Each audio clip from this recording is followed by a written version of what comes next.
케어 전도사가 아니고 이제 케어 목사입니다.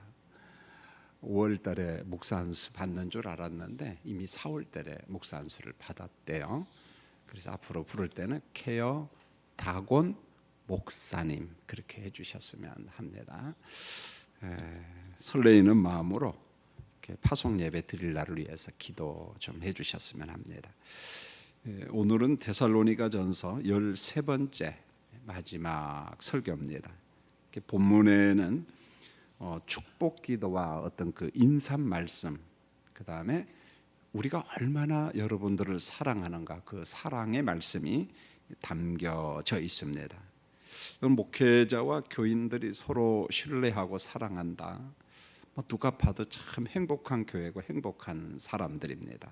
그래서 우리가 예배당 안에, 교회 안에 이렇게 성도들 안에, 예배당 안에 어떤 의심이나 불신이 들어오지 않도록 우리가 말씀과 기도로 깨어 있지 아니하면 틈만 있으면은 뚫고 들어옵니다. 그래서 교회가 분열이 되고 그다음 분쟁이 생기고 그런 아픔이 있죠. 그래서 우리가 늘 깨어서 그러한 것들이 들어오지 못하도록 우리가 대적할 수 있어야 됩니다. 본문 23절로 24절은 축복 기도인데 데살로니가 전서에 보면은 축복 기도가 여러분 두 군데에 나와요. 오늘 말씀하고 데살로니가 전서 3장 11절로 13절에 나오는데 얼마 안 되니까 바로 앞에 데살로니가 전서 3장 11절 13절 자, 어떤 축복 기도가 나오는가? 자, 스크린 나왔으니까 여러분 같이 한번 읽어보겠습니다. 시작. 우리의 기도에 또 주께서 우리가 너희를 사랑한 것 같이 너희도 피차감과 모든 사람에 대한 사랑이 더욱 많아 넘치게 하사 너희 마음을 굳게 하게 하시고 우리 주 예수께서 그의 모든 성도와 함께 강림하실 때 하나님 우리 아버지 앞에서 거룩함에 흠이 없게 하시기를 원한다. 이게 기도문이거든요. 근데 기도 내용을 보면은 간결하지만 내용은 좀 많아요. 먼저 길을 열어주세요. 그 기도를 했습니다. 그러니까 우리가 데살로니가 교회로 갈 수 있는 길을 열어주세요. 물론 이 길이 열리지 않는데 바울은 누가 막고 있다고 그랬어요? 사탄이 막고 있다. 그 사탄이 어떻게 막고 있는가? 여러 가지 해석이 가능합니다만은 그쪽에 있는 데살로니가들은 그 읍장 연합체가 일종의 그 데살로니가를 통치하고 있거든요. 우리로 말하면 서울시가 있으면 구청장 연합체가 통치한다. 그렇게 보면 좋을 것 같아요. 그래서 어떤 행정 권력을 동원해 갖고 바울이라고 하는 사람은 들어오면 안 된다. 그래서 그걸 원수 사탄이 막고 있다. 이제 그렇게도 해석을 합니다. 두 번째 어떤 기도를 했냐면 피차 모든 성도들이 더욱 사랑할 수 있도록 그렇게 기도를 했습니다. 그래서 지도자와 교인들, 그다음에 교인과 교인들 안에 하나님의 사랑이 좀 많아지도록 그런 기도를 하고 있습니다. 그다음에 세 번째 기도는 이 마음, 믿음이 견고해지도록 기도했어요. 흔들리지 않도록 아주 뿌리가 깊은 믿음을 소유하도록 기도했고, 그다음에 네 번째로 예수님이 강림하실 때까지 교인들이 흠없이 보존되도록 중보 기도를 했습니다. 주님이 강림하실 때까지 성도들이 흠없이 보존되도록 일종의 성화죠. 그리스도를 닮아가는 성화의 성도들이 되기를 위해서 그런 기도를 했습니다. 그런데 오늘 본문 23절과 24절도 똑같은 기도 내용이에요, 여러분요. 여러분 23절, 24절 한 번 더 같이 한번 읽어보죠. 시작. 평강의 하나님이 친히 너희를 온전히 거룩하게 하시고 너희 온 영과 혼과 몸이 우리 주 예수 그리스도께서 강림하실 때 흠없이 보존되기를 원하노라. 너희를 부르신 이는 믿으시니 그가 또한 이루시리라. 그럼 여기 두 가지 내용이 나오는데 평강의 하나님이 너희를 온전히 거룩하게 하시기를 기도했습니다. 우리가 성경을 읽던 평강 혹은 다른 말로는 샬롬 그러잖아요. 히브리 사람들의 인사 방법이에요. 샬롬, 에이레네.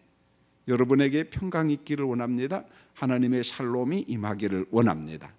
그런데 하나님과 인간, 하나님과 모든 피조물 사이에 평강을 주시는 분이 누구냐? 예수 그리스도라는 거죠, 여러분요.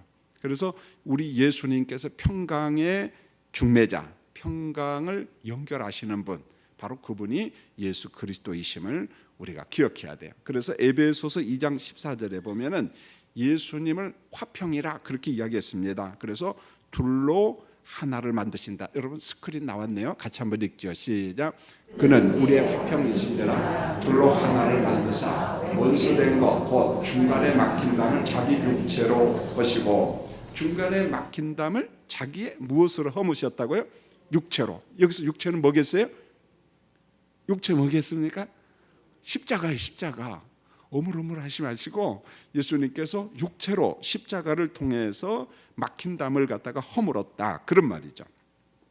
그래서 예수님 안에서 온전히 거룩함과 성화가 이루어지도록 에베소 교회도 그런 기도를 했지만 데살로니가 교회도 여러분 안에 하나님의 평강이 가득 차기를, 온전하게 거룩하기를 원한다, 그렇게 이야기했어요. 사도 바울의 그 어떤 평화, 샬롬, 용서, 사랑, 이게 전부 다 종말적이에요, 보면은. 그래서 대표적인 말씀이 이제 빌립보서 4장에 나오는데 거기에서 주 안에서 기뻐하라 이렇게 말하면서 누가 가까이 왔다고요? 주님이 가까이 왔다. 주의 강림, 주의 재림을 말씀하면서 서로 사랑하라, 서로 관용하라. 여러분 사람들이 어느 때 용서하고 관용할 수가 있느냐면요, 두 가지 믿음이 있으면 괜찮아요. 내가 죽는다는 거, 두 번째로 예수님이 재림하신다는 거. 주님이 재림하시면은 이 세상 심판하고 끝나는데 용서 못할 게 뭐 있어요? 내가 지금 내일 죽고, 아니 당장에 조금 있으면 죽는데 죽음을 눈앞에 두고 용서 못할 게 뭐가 있겠느냐는 거죠. 이게 바로 종말적 관용, 종말적 사랑. 주님이 가까우시니까 용서하라. 바울이 그렇게 이야기합니다. 이게 바울의 사랑과 관용은 항상 종말이에요. 종말의 근거에서 주님의 재림을, 그리고 우리 육신의 죽음이 조만간 눈앞에 있는데 뭐 그렇게 미워하고 뭐 그럴 필요 있겠니? 이렇게 말씀하고 있어요. 여러분 안에도 주님의 종말의 사랑, 종말적 관용, 이게 있기를 원합니다. 그 다음에 두 번째로 또 너희의 온 영과 혼과 몸이 우리 주 예수 그리스도께서 강림하실 때 흠없이 보존되기를 원하노라. 이게 바울의 축복 기도 가운데 어떤 내용이냐면 영과 혼과 몸, 이 세 단어가 나와요, 여러분요. 여러분 이 구절 때문에 인간의 구성 요소가 3분설이냐 2분설이냐 이 주장이 나온 겁니다. 여러분 의외로 우리 목사님들이, 저도 로이드 존스 목사님 이야기를 많이 합니다. 개혁파 목회자고 개혁파 신학자고 그분은 외과 의사고 대단한 분이거든요. 그런데 의외로 2분설을 지지하면서도 자기는 3분설을 따른다, 그렇게 이야기합니다. 뭐 정직하게 그렇게 이야기, 아마 의사이기 때문에 더 그 논리로 가는지도 모르겠어요. 자, 그러면은 3분설과 2분설이라는 주장이 있는데 도대체 이게 누구로부터 나왔느냐, 어디로부터 나왔느냐, 우리는 뭘 지지해야 되느냐, 제가 둘 다 소개를 할 테니까 조금 어렵더라도 뭐 어렵지 않아요. 조금만 귀담아 들으면 됩니다. 여러분 3분설의 기원은 플라톤 철학이거든요. 여러분 플라톤은 사람을 갖다 영, 혼을 갖다 보통 마음 그렇게도 이야기합니다. 그리고 몸 이렇게 구분을 했습니다. 플라톤 철학에 익숙한 그리스 교부라는 말, 일종의 교회 지도자들이요, 고대 사회에. 그래서 뭐 교부 누구, 폴리카 뭐 누구 이렇게 우리가 말을 하거든요. 그래서 그리스 교부들이 주로 3분설을 주장을 합니다. 이 플라톤의 철학에 익숙한 사람들이고 그 철학의 근거에서 신학의 토대를 세워가는 사람들이기 때문에, 그러면 3분설은 영, 혼, 몸 구분을 할 때 영은 뭐냐? 우리가 헬라어로 퓨뉴마, 자 이렇게 이야기하는데, 퓨뉴마 이것은 하나님과 교통하는 것. 그러니까 하나님과 교통하는 요소가 우리 인간의 구성 요소 속에 어디 있냐면 영에 속한다는 거죠. 그래서 영의 영역이 하나님과 교통한다. 그래서 아마 그런 것들 읽어봤어요. 영에 속한 사람, 워치만니 글이, 그런 글들이 좀 많이 있죠. 워치만니가 뭐 경건주의자지만은 우리가 다 그분의 사상을 따를 수는 없어요. 그러니까 그냥 뭐 영에 속한 사람, 혼에 속한 사람, 육에 속한 사람, 3분설의 근거에서 이렇게 구분하는 사람들도 있습니다. 그러면은 영은 푸뉴마는 하나님과 교통하는 것인데 인간의 구성 요소 속에서 구체적으로 어디에 속하냐? 보통 이성, 그 다음에 양심, 사람의 의지가 있죠. 의지가 있는데 바로 이게 영에 속한 영역이다, 그렇게 주장을 합니다. 혼은 보통 푸시케 이렇게 이야기를 하는데 사람과 동물에게 모두 있다, 이렇게 주장해. 삼분설을 주장하는 사람들은. 그러면 혼의 영역, 푸시케의 영역은 뭐냐? 사람도 생명이 있지만 동물도 생명이 있어요, 없어요? 있죠, 여러분. 그래서 푸시케의 영역은 생명의 영역인데 좀 더 이걸 구체화하면은 감정과 감각의 영역, 그렇게 보는 거죠. 그러니까 동물도 감정의 영역이 있다, 그렇게 보는 거예요. 사람도 감정의 영역이 있다. 우리가 뭐 그거 그건 뭐 부정 못 하잖아요. 우리가 감정의 요소가 있잖아요. 그다음 몸, 헬라어로 소마 이렇게 이야기합니다. 말 그대로 육체예요, 육체. 우리가 지금 만질 수 있고 볼 수 있는 육체, 이것을 소마 이렇게 이야기합니다. 그러면은 이분설을 강조하는 사람들은 어디에 근거해서 이분설을 주장하느냐? 성경에서 근거를 해요. 아니 목사님, 삼분설이 성경에도 나오는데 조금만 귀담아 들으면은 우리 개혁파 교회가 주장하는 논리가 합당하다는 걸 알 겁니다. 이분설을 강조하는 사람들은 성경에 근거하는데 우리가 성경을 읽다 보면은 영과 혼이 혼용해서 나와요. 영, 혼 이렇게 구별이 돼 있지만은 어느 때는 그 말이 그 말이에요. 보면은 구분할 때가 있습니다. 혼용해서 나온다는 거죠. 그래서 영과 혼을 같은 것으로 보는 거예요. 같은 것으로. 그러니까 어느 때는 영과 몸, 어느 때는 혼과 몸 이렇게 구분해서 나오지만은 우리는 보통 성경을 통해서 같은 것으로 봅니다. 그래서 사람은 영혼과 육체, 몸으로 구성되어 있다, 그렇게 주장을 하는데 의외로 우리나라 사람들은 이분설에 익숙한 것 같아요. 그게 왜 그러냐면은 이 장로교가 많고 그러다 보니까 교인들이 그걸 쉽게 받아들였던 것 같아요. 자기도 모르는 사이에 또 받아들이기도 하고. 그래서 우리가 장례식을 치를 때는 삼분설로 설교하는 목사님들 없어요. 삼분설로 이야기하는 교인들 없습니다. 그래서 장례식 치를 때 우리가 육신은 무엇하고? 죽고, 영혼은 어디에 안식하고? 하나님의 품에서 안식하고, 영혼이 안식할 때 주무신다, 의식이 살아있다. 또 시험을 봐야 되겠습니까, 여러분요? 우리가 영혼 수면설을 주장하지 않는다고 그랬어요. 우리 영혼이 살아있다. 그래서 아브라함의 하나님, 이삭의 하나님, 야곱의 하나님 했을 때 거기에 누구의 하나님이요? 여러분의 하나님이. 할렐루야. 우리의 의식이 주무시고 있다. 우리는 영혼 수면설을 주장하지 않습니다. 그래서 우리 한국 사람들은 의외로 간결하게 정리를 합니다. 영혼, 육체, 육체, 영혼, 이분설을 주장해요. 그러면 성도님들, 바울이 영, 혼, 몸으로 구분한 이유가 뭐냐? 삼분설에 익숙한 데살로니가 교인들, 헬라 교인들에게 오늘 이 편지를 보내고 있어요. 헬라 철학에 익숙한 사람들에게 이 편지를 보내고 있다는 것입니다. 플라톤의 영향을 받은 사람, 그리스도 교부들은요 철저하게 삼분설적인 논리를 가지고 설명을 합니다. 뭐 영, 혼, 몸으로 분리를 해요. 그러면은 바울이 삼분설을 주장해서 이걸 구분했는가? 문맥을 보면 그런 뜻이 아닙니다. 보면은 여러분 본문을 읽다 보면 사람의 어떤 구성 요소가 영, 혼, 몸 그렇게 분리되어 있다, 그걸 강조하기 위해서 본문을 그렇게 쓴 게 아니라는 거예요. 보면은요 오늘 바울이 이 본문을 쓴 목적이 뭐냐? 사람의 전 인격을 강조하려고 이 구절을 쓰고 있어요. 사람의 전 인격.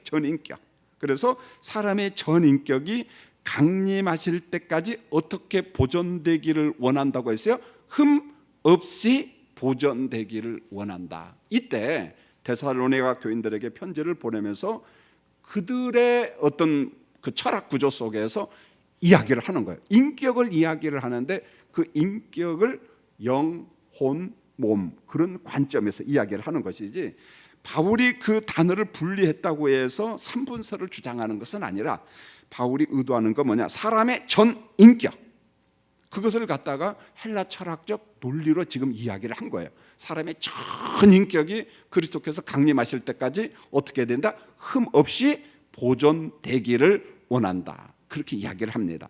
여러분 비슷한 말씀이 또 한 군데 있어요. 히브리서 4장 12절 말씀에 보면은 우리가 익히 잘하는 말씀, 여러분 한번 읽겠습니다. 시작.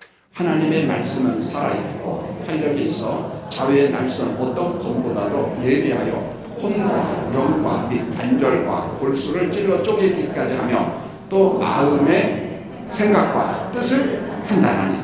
여러분 이것도 그냥 놓고 보면 3분설적인 거거든요. 그런데 그러면 히브리서 4장 12절이 의미하는 게 과연 3분설을 주장하기 위해서 이 말씀을 하고 있냐? 그렇지가 않아요. 문맥 속에서 보면 좌우의 날성검보다 더 예리한 하나님의 무엇이요? 말씀이, 하나님의 말씀이 혼과 영과 관절과 골수를 찔러 쪼갠다 이렇게 말했을 때 이 구절 역시 3분설의 논리를 이야기한 것이 아니라 하나님의 말씀의 예리함, 말씀의 통찰력이 그 인간의 전 인격을 다룬다 그런 말이에요. 3분설적으로 설명하고자 하는 것이 아니라 살아있는 하나님의 말씀, 그 예리한 말씀이 그 사람의 전 인격을 어떻게 한다? 다 다스린다, 다 통제한다, 다 변화시킨다. 결국은 오늘 말씀이나 히브리서 4장 12절이 강조하는 것은 뭐냐? 인격 전체라는 거예요. 전인적인. 여러분 바울 사도의 간절한 기도의 핵심은 예수님이 강림하실 때까지 데살로니가 교인들이 흠없이 보존되기를 위해서 지금 중보 기도를 하고 있는 거예요. 여러분들의 전 인격이 그리스도 안에서 성령 안에서 흠없이 보존되기를 원합니다. 성화를 위한 기도예요. 그리스도를 닮아가기를 원합니다. 예수님의 성품 닮아가기를 원합니다. 그런데 이 성화가 누구로 말미암아 이루어지냐면 하나님의 말씀과 우리를 변화시키는 누구로 말미암아? 성령으로 말미암아 온전한 성화가 이루어진다 그런 말입니다. 그러니까 말씀은 단순한 로고스, 문자가 아니라 예수님이고 하나님의 인격이고 하나님의 능력이라는 것입니다.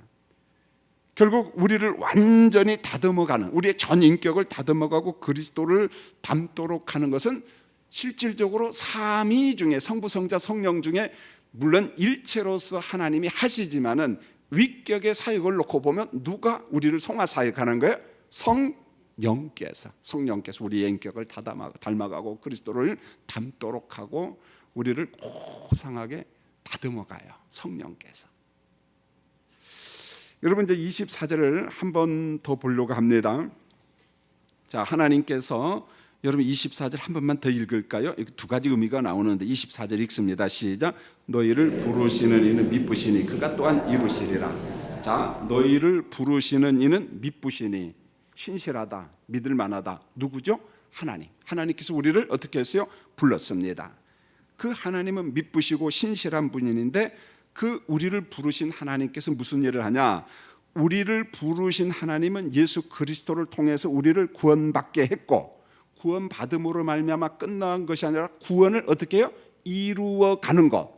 구원을 이루어 간다는 말 다른 말로 뭐라고요? 그리스도를 닮아가는 무슨 과정이요? 성화의 과정. 그거죠 보면은. 그러니까 우리를 부르신 하나님은 미쁘셔요. 신실한 분이십니다. 그분은 그리스도를 통해서 성령으로 말미암아 우리를 구원받게 했어요. 구원받았을 뿐만 아니라 점진적으로 계속해서 성화시켜가는 그 작업을 하나님께서 하신다는 말입니다. 그래서 빌립보서 1장 6절에 보면은 이런 말씀이 나옵니다. 자, 빌립보서 1장 6절 스크린 같이 한번 볼까요? 시작. 너희 안에서 착한 일을 시작하시니까 그리스도 예수의 날까지 이루실 줄 우리는 확신하노니. 우리 안에 착한 일을 시작하신 분이 예수님이거든요. 그런데 우리를 완성된 하나님의 나라에 들어갈 때까지 우리를 성화시키는 분이 누구냐? 하나님께서 그 일을 한다는 거예요. 무엇으로? 말씀과 성령으로, 그리고 성령과 기도로 말미암아 우리를 그리스도를 닮아가는 완성된 하나님의 나라 들어갈 때까지 우리를 자꾸 다듬어가요. 성령께서 다듬어갑니다. 오늘 예배 중에도 다듬어갑니다. 할렐루야. 예. 그다음에 이제 본문 25절로 28절은 인사와 축도인데 25절이 참 귀한 말씀이요. 기도가 뭔가를 우리가 배울 수 있는데, 자, 여러분 25절 한번 읽을까요? 시작. 형제들아, 우리를 위하여 기도하라. 단순하죠. 형제들아, 우리를 위하여 기도하라. 여러분 기도의 핵심은 하나님의 존재를 알 때 기도합니다. 그 다음에 하나님의 섭리와 기적을 믿을 때 비로소 기도를 합니다. 여러분 강단에서 수없이 이야기했는데 다시 한번 기도의 효력과 능력을 강조하기 위해서 반복해서 이야기를 하는데, 자, 기도하는 사람은 창세기 1장, 2장, 3장을 제가 그대로 강조를 합니다. 이제 우리 교인들은 마르고 닳도록 들었기 때문에 전 이해하리라고 이제 믿어요. 자, 창세기 1장의 하나님은 보통 히브리어로 무슨 하나님이라고 했어요? 엘로힘 하나님. 그래서 엘로힘 하나님은 장엄 복수형이라고 하는데 하나님의 천지창조 기사가 나옵니다. 하나님께서 이렇게 창조했다라, 무엇을 창조했다더라, 맨 나중에 인간을 지으시고 하나님 보시기에 힘이 좋아하셨더라, 뭐 이런 창조 기사가 쭉 나옵니다. 그래서 엘로힘이라고 하는 단어를 쓸 때는 항상 창조와 관련된 하나님의 초월성, 그래서 시편 90편 같은 경우는 하나님의 존재를 영원부터 영원까지 계시는 거, 초월적 존재, 우주 밖에 존재하시고 그런 분이에요. 그런데 창세기 2장과 3장에 보면은 하나님의 호칭이 여호와 하나님 그렇게 나옵니다. 그러면서 문맥 속에 보면 사람이 나와요. 사람. 자, 이게 무슨 말이냐면은 창세기 1장에 장엄하신 창조주 하나님이 우리 인간에게 어떤 하나님이시냐면은 신실하게 우리에게 찾아오시는 하나님. 그래서 창세기에 보면은 하나님께서 아담아, 아담아, 네가 어디 있느냐? 예, 하나님 저 여기 뒷동산에 있어요. 그러니까 너무 좋아서 서로 교제하잖아요. 그런데 범죄함으로 말미암아 그 교제가 어떻게 해요? 깨어집니다. 창세기 2장과 3장에서 보면은 하나님과 아담과의 관계, 하나님과 인간관계의 관계는 저 멀리 계신 하나님이 아니에요. 초월자 하나님이지만 저 멀리 계신 분이 아니라 아담아, 아담아 하면서 우리에게 다가오시는 하나님, 우리에게 찾아오시는 하나님, 그것을 탕자 비유로 이야기를 했어요. 여러분 탕자 보세요. 집 나간 탕자, 못된 탕자. 그런데 탕자가 아버지 집으로 오는데 거리가 멀어요. 아, 저기 우리 아들이구나 하니까 거리가 먼데 아버지가 어떻게 나가서 탕자를 맞이하잖아요. 그 하나님의 친밀하심, 그렇게 이야기하고 있습니다. 그러므로 우리가 하나님의 존재할 때 저 멀리 계시는 하나님 그렇게 보면 안 된다는 거예요. 그걸 이신론자들이 그렇게 이야기를 해요. 이신론자가 여호와 하나님을 부정하지 않아요. 믿어요. 근데 어떻게 믿느냐? 하나님께서, 이신론자들은 우주 만물을 창조했다. 그런데 창조하고 하나님께서는 이 만물 속의 법칙, 공식을 만들어 놓고 지금 어디 계셔요? 저 위에서 주무신대요. 그래도 이 세상에 하나님의 법칙이 있기 때문에 별과 별, 행성들이 충돌하는 법이 없습니다. 하나님의 법칙에 의해서 돌아간다는 거예요. 이게 무슨 말이냐면 저 멀리 계신 하나님은 옳은데 우리에게 찾아오시는 친밀하신 하나님이 계셔요? 없어요? 없어요, 이신론자는. 그런데 성경의 하나님은 저 멀리 계신 하나님이 아니시라 어떻게 해요? 여러분에게 찾아오시는 하나님, 그걸 섭리라고 이야기하고 그걸 기적이라고 이야기하는 것입니다. 그래서 하나님의 존재를 믿는 사람, 그 존재 이야기는 창세기 1장, 2장, 3장을 통해서 이야기했어요. 창조주 하나님이시지만 우리에게 무엇 하시는 하나님? 찾아오시는 친밀하신 하나님. 이걸 여러분들이 느껴야 돼요. 깊은 세계 속에서 기도할 때마다 창조주 하나님, 그러나 내게 찾아오시는 나의 아버지 하나님, 아빠, 아버지, 그렇게 느껴야 돼요. 그랬을 때 하나님과 교통하는 그 느낌이 전혀 다릅니다. 그 하나님께서 내 인생을 섭리하고 어느 때는 하나님께서 내게 기적을 베푸시는 하나님이라는 거예요. 하나님의 섭리와 기적을 믿으니까 우리 기도하는 겁니다. 이신론자 그러면 기도하겠어요? 안 한다는 거야 보면은. 근데 우리는 뭘, 하나님의 존재를 믿으니까 무엇합니까? 기도를 하는 거예요. 하나님이 내 기도 들어주셔요. 할렐루야. 역사합니다. 할렐루야. 그 기도하는 거예요. 기도하는 겁니다. 그래 바울 사도 일행은 데살로니가 교회를 위해서 기도하면서 뭐라고 이야기하냐면 데살로니가 교회도 우리를 위해서 기도하라. 내가 기도한다. 너희도 우리를 위해서 기도하라. 그러니까 바울은 기도를 중보기도, 지원기도 관점에서 이야기를 합니다. 여러분 몇 군데 성경 구절을 보면은요, 로마서 15장 30절에 보면 너희 기도에 더하기 플러스 나와 힘을 같이 하여 합심 기도를 강조합니다. 너희 기도에 우리 기도도 합해서 기도의 연합을 강조하는 거예요. 에베소서 6장 19절에 보면 나를 위해 기도해 주라 복음의 비밀을 담대히 전하도록. 바울이 선교사고 목회자니까 그의 주된 일이 뭡니까? 말씀 사역인데 나를 위해서 기도해 주라 무엇을 담대히 전하도록? 복음의 비밀을 담대히 전하도록. 이것을 우리 주일날 중보 기도팀이 이걸 하는 겁니다. 물론 여러분도 하죠, 평상시에. 그런데 공식적으로 모여서 중보 기도하는 장로님, 권사님들이 계십니다. 늘 이야기하잖아요. 그 중보 기도 시간의 핵심이 뭐냐? 오늘 설교하는 교사, 설교하는 목회자들을 위해서 중보 기도하는 겁니다. 왜요? 오늘 기도할 때 담대히 교사들과 목회자가 복음을 전할 수 있도록. 이 중보 기도가 너무 필요한 거예요. 바울이 그러잖아요. 나를 위해서 기도해 주라 복음의 비를 담대히 전하도록 그렇게 이야기합니다. 여러분 빌립보서 1장 19절에도 보면 너희의 강구 더하기 성령의 도움 이렇게 말합니다. 여러분이 기도할 때 누가 돕는다는 거예요? 성령이 돕는다는 거예요. 여러분 믿습니까? 이걸 믿는 사람이 기도하고 이걸 믿지 않는 사람은 기도 안 한다니까요. 우리가 기도할 때 기도 가운데 성령이 도우신다. 골로새서 4장 30절에 이런 말이 나와요. 기도해 주라 전도의 문을 열어 주시라고. 우리가 기도할 때 성령께서 우리에게 뭘 열어줘요? 전도의 문을 열어 줍니다.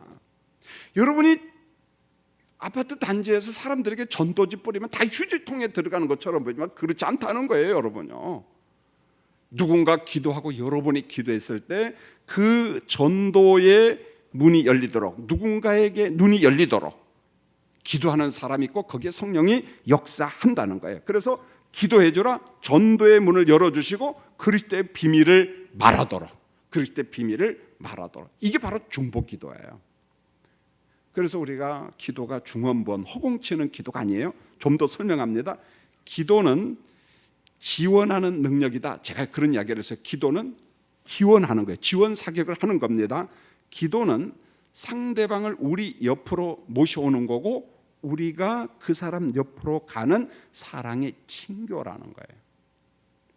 대단합니다, 여러분. 원수를 위해서 사랑하라, 기도하라. 잘 돼요, 안 돼요? 안 돼요. 그런데 계속 기도할 때 성령께서 역사합니다. 역사합니다. 그래서 바울 사도가 기도를 이야기하면서 기도할 때 무시로 성령 안에서 성령으로 기도하라 이런 말이 나와요. 이걸 제가 조금 설명을 할 테니까요. 아마 이론적으로는 알지만 깊은 단계의 의미를 모르는 사람들이 있을 수 있어요. 무시로 기도할 때 성령 안에서 기도하고 성령으로 기도한다는 말. 이렇게 기도할 때 우리 기도가 중언부언하지 않고 허공치는 기도가 아닙니다. 그러면은 성령 안에서 성령으로 기도한다는 말은 자 물어보겠어요. 성령이 예수 믿는 자 안에 임재하시죠? 여러분 안에 계십니다. 할렐루야. 예. 바울은요 성령을 위하여 구하되 내 안에 임재하신 성령님 능력으로 나타나 이런 표현을 합니다. 성령이 저 멀리 계시는 것이 아니에요. 예수 믿는 내 안에 있어요. 내 안에 임재하신 성령님 하나님 내가 복음을 전할 때 내가 전도할 때 내 안에 임재하신 성령님 나를 좀 쓰세요. 능력의 도구로 쓰세요. 그렇게 기도해요. 성령으로. 여러분 성령 안에서 기도하고 성령으로 기도한다는 말은 1차적으로 그 성령은 하나님이시니까 아버지의 뜻을 가장 잘 하시는 분이 누구예요? 성령이에요. 그러니까 하나님 아버지의 뜻이 이 땅에 실현되기를 위하여 기도할 때 그 하나님의 뜻을 우리에게 정확하게 가르쳐 주시는 분이 누굴까요? 성령이라는 거예요. 아니 추상적인 제가 하나님의 뜻 이야기하는 게 아니에요. 우리 가정의 하나님의 뜻이 뭐냐? 성령이 가르쳐 준다는 거예요. 우리 교회 하나님의 뜻이 뭐냐? 성령이 가르쳐 주신다는 거예요. 그러면은 성령 안에서 성령으로 기도한다는 게 구체적으로 뭘까? 세 가지가 동시에 떠올라요. 누군가 기도를 할 때 기도의 대상이 생각나고 기도의 대상과 연관된 하나님의 말씀이 생각이 나고 기도의 제목이 정확하게 떠오릅니다. 수긍하는 사람들은 나도 그러는데 나도 좀 수준이 높은가 보다. 아니야 이건 수준이 높고 낮음이 아니라 그렇게 해야 정상이라니까요. 성령 안에서 성령으로 기도한다는 말은 중언부언 기도가 아니는 거예요. 비몽사몽 간의 기도가 아니야. 쫙 합니다. 성령 안에서는. 그래서 성령께서 기도의 대상을 선명하게 보여줘요. 그리고 하나님의 말씀을 보여줍니다. 그리고 기도의 제목이 정확하게 나와요. 그게 기도가 딱 끝나면 한 주대 끝나면 그 다음 주제로 그 다음 주례 굉장히 질서 있게 중보 기도를 하지 그냥 막 오락가락하면서 기도하지 않습니다. 그래서 후안 까를로스가 이야기한 게 한편도 제가 이해가 되는데 우리의 많은 기도가 어디에 들어간다고요? 휴지통에 들어간다는 말이 무슨 말인지를 알아요. 제가요. 그분이 의도한 바를 그저 많은 사람들이 기도를 갖다가 폄하하기 위해서 그 말한 게 아니라 성령 안에서 성령으로 기도한다는 것을 깊이 모르면은 중언부언하고 휴지통에 다 들어간다는 말입니다. 여러분, 우리가 누군가를 위해서 기도할 때 그냥 막 쥐어짜면서 기도하는 고행이 아니에요. 내가 기도할 때 성령께서 아버지의 뜻을 말씀하시고 기도해야 될 대상이 생각이 나고 거기에 적절한 하나님의 생각이 나고 그 다음에 그에 대한 기도 제목 아주 구체적으로 선명합니다.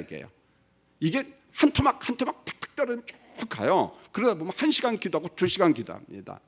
어느 때는 이게 너무 길기 때문에 중보 기도가 방언으로 나올 수 있다는 거예요. 그래서 방언의 은사를 받은 사람들은 중단하면 안 된다는 걸, 소멸시키면 안 된다는 거. 이거 안 하면 소멸돼요. 나중에 또 이상해요. 이게 방언인가 날랄란가 구분이 잘 안 돼요. 보면은요. 그래서 방언의 은사를 받은 사람들은 대부분 그게 중보기도거든요. 그래서 기도를 열심히 해야 된다는 거. 그 다음에 26절에 보면 거룩한 입맞춤이라는 게 나오는데 여러분 26절 한번 읽겠습니다. 시작. 거룩하게 입맞춤으로 모든 형제에게 문안하라. 물론 이 입맞춤이라고 하는 말은 그냥 초대교회 인사예요. 인사입니다. 그러나 시간이 흘러가면서 교회 공동체 이게 서서히 없어져요. 왜 없어지느냐? 남녀가 서로 입을 맞추는 것에 대한 폐단이 등장을 합니다. 이게 문화적인 거잖아요. 여러분, 우리가 인사할 때 대한민국 사람 입을 맞춰요, 안 맞춰요? 맞춰봤어요? 안 맞춰봤어요. 난리나요. 쫓겨납니다. 김 목사 나가 여자 성도만 보고 입 맞추고 막 이게 문화적인 거라는 겁니다. 그런데 문화적인 걸지라도 상황과 환경 속에서 그 인사가 바뀌어야죠. 보면은요. 그대로 하면 안 되죠. 제가 왜 그러냐면은 제가 미국에 지금도 그게 생생히 나는데 우리 종훈이 엄마는 옆에서 안 봤는데 미국의 교회 올란도 중앙 침례교회에 가서 이제 설교를 하는데 그때는 이제 우리 부부가 같이 안 가고 잠시 공부하러 갔다가 몸이 아파서 되돌아왔는데 제가 몸이 너무 아프니까 우리 총신대 신학대학원 교수 저보다 2년 선배입니다. 같은 황동시찰에 이상원 교수가 야, 같이 가자. 너 힘든데 우리 같이 이렇게 수련회도 하고 참 그런 고마운 때가 있었는데 저는 전형적인 미국 사람입니까? 한국 사람입니까? 한국 사람이잖아요. 그러니까 막 미국에 있는 교포들이 아이고 한국에서 목사님 왔다고 또 설교도 또 은혜 받았다고 하니까 또 은혜로운 설교를 했을 것 같아, 안 했을 것 같아요. 제가 합니다. 보면은요, 교인들 한 번 설교 눈물을 울리게 하는 거예요. 저 제주 있어요. 보면은요. 그러니까 은혜 받으니까 이 미국 사람들, 한국인데 미국 사람이야. 목사님 은혜 받았습니다. 이렇게 합니까? 어떻게 하죠? 아이고 껴안고 난 쑥스러워가지고 뻣뻣하게 우리 종훈이 엄마 없는데도 제 아내가 옆에 있는 것처럼 아이고 정말 미치겠대요. 보면은요. 그래 이제 그때는 센스가 없어서 아이고 손으로 합시다 이제 이렇게 하고 있는데 그게 인사거든요. 사실은요. 그 인사거든요. 그래서 우리가 성경을 해석할 때 적용할 때 문화적인 것을 항상 고려를 해야죠. 보면은 자 여러분 기독교인들의 보편적인 인사 만날 때 우리 한국 사람은 주로 할렐루야 그러죠. 예, 할렐루야 이게 참 보편화가 된 것 같아요. 처음에는요 우리 한국 교회도 할렐루야 자매님 형제님 하면요 두드리기 난 사람들이 굉장히 많았어요. 쑥스러워서 그거 못했거든요. 근데 지금은 자연스럽잖아요. 자 그러면 할렐루야 하면 알고나 해야지. 누가 물어보면 할렐루야가 뭐요? 물어보면 나도 몰라. 그러면 됩니까 여러분요? 그럼 석간중앙교회 교인이 아니야 그 사람은요. 자 한번 따라해서 할렐루야. 예, 좀 폼 있게 해야죠. 할렐루야. 여러분 할렐루야라는 말은 그런 거죠. 할렐 이 말은 찬양하라. 루 하는 말은 너희. 야는 여호와입니다. 너희 하나님 여호와를 무엇하라? 찬양하라. 그렇게 이야기한 거예요. 어떤 사람이 그래요. 할렐루야 이 말 하다가 갑자기 할렐루야 그러니까 글자가 틀렸다고. 유식해요? 무식해요? 안 무식해. 왜냐하면 배운 적이 없거든. 알렐루야는 라틴어야. 그러니까 할렐루야 했다가 라틴어로 하면 어떻게 해야 된다고요? 알렐루야. 그러면은 라틴어로 하는구나 이렇게 하면 되지. 물어보긴 또 왜 물어봐? 그냥요. 똑같은 말입니다.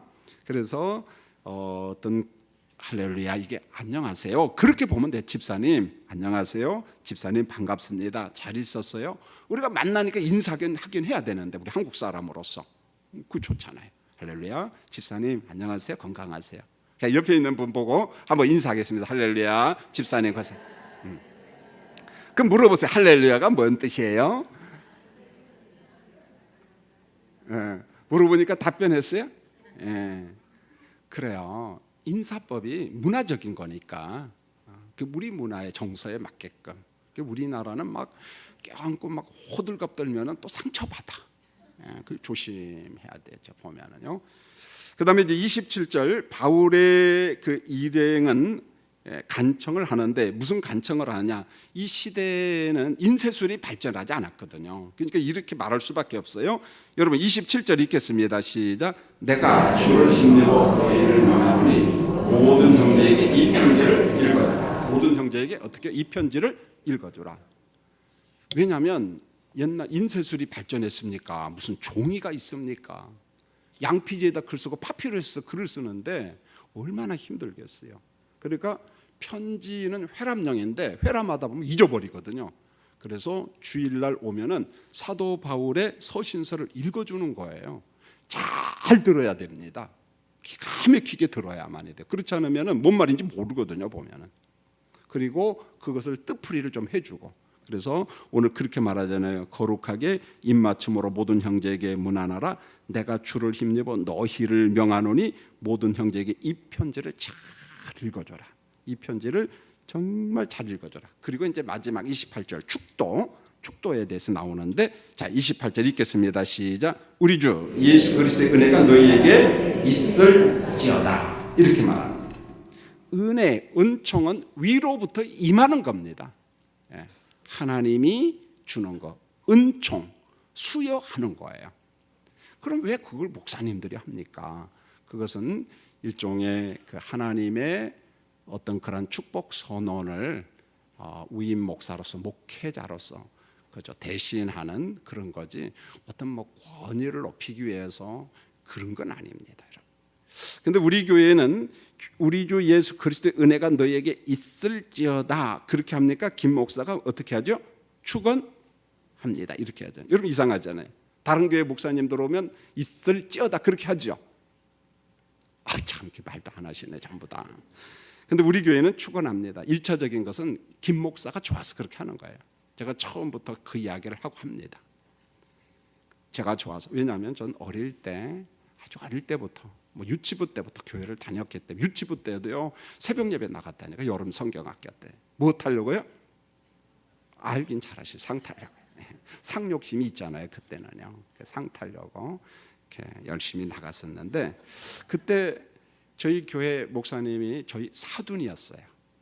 저희 형수님이 할아버지였는데 허화준 목사님이었는데 하얀 머리를 한 할아버지가 축원합니다. 축원하나이다 하는데 그게 어린 마음에 그렇게 감동이 되었어요.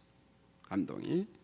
그때는 제가 목사가 되었다 그런 생각해 본 적이 없는데 목사님이 딱 되고 보니까 그게 너무 은혜가 돼요. 생각할수록.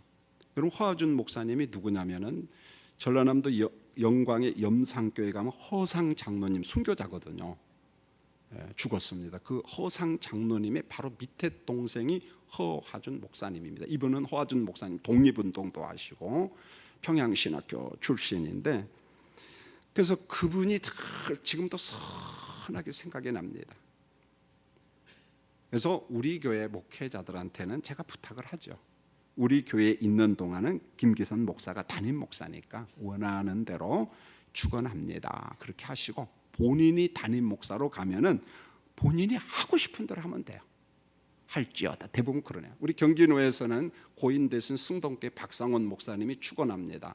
옆에 있는 맑은생교회 이문희 목사님이 축원합니다. 석관중앙교회 김기선 목사가 축원합니다. 그렇게 했어요. 나머지 사람들은 그냥 있을지어다. 그게 편하면 그렇게 하는 거죠.